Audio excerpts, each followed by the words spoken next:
हरि ओम शरणागत दिनार्थ परित्राण परायणी सर्वशार्ति हरे देवी माँ मंगला नमस्तुते। जय जगन्नाथ। आज्ञा आसंतु आमे जानिबा दाम्पत्य जीवन रे काहींकी अशांति आज्ञा आसी थाए। आजिकाली देखा जाउछि पति पत्नी सहित संपर्क निबिड़ न होई अशांति रहुछि, छाड़पत्र मध्य आज्ञा हे जाउछि। ये अशांति काहींकी घटुछि एवं ये अशांति को शांति आमे केमिति आज्ञा करिबा। बहुत लोक माने पचारुचंती आज्ञा पिला मानकर दाम्पत्य जीवन गोटे झड़ सृष्टि होछि। आजिकाली समस्या बहुल संसार रे अनेक दंपति भूल बुझामणा हेतु निजर उपरे किंबा तथा परिस्थिति उपरे नियंत्रण अभाव नाना प्रकार आपण अशांति भोग करुछंती, दुख भोग करुछंती, जंत्रणा मध्य पाउछंती। छोट कथा को केंद्र करिकि आज्ञा स्वामी स्त्री मानकर पवित्र बंधनटी मध्य छिड़ी जाउछि, अर्थात डिवोर्स मध्य आज्ञा हे जाउछि। किंबा गृह रे विभिन्न प्रकार कार्य को नहीं पति पत्नी सहित संपर्क मध्य आज्ञा बिगड़ी जाउछि।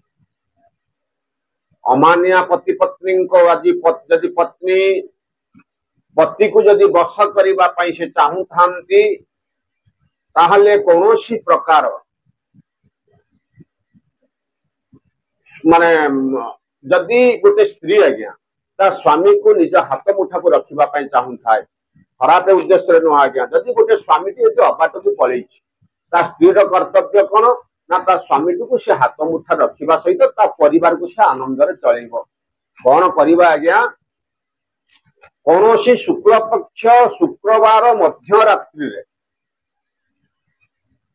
भगवती त्रिपुरा सुंदरी गोटे मंत्र रही आज्ञा।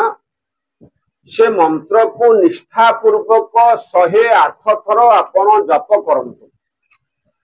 एटा को 5टा शुक्रवार आपण को जप करिबा पई पड़िबो किंबा प्रत्येक दिन 108 थर आपण जप करिवे। कौन से मंत्र रहिला, ओम क्लीं ह्रीं ऐं त्रिपुरा सुंदर जयी नमः।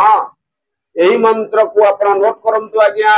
ओम क्लीं ह्रीं ऐं त्रिपुरा सुंदर जयी नमः।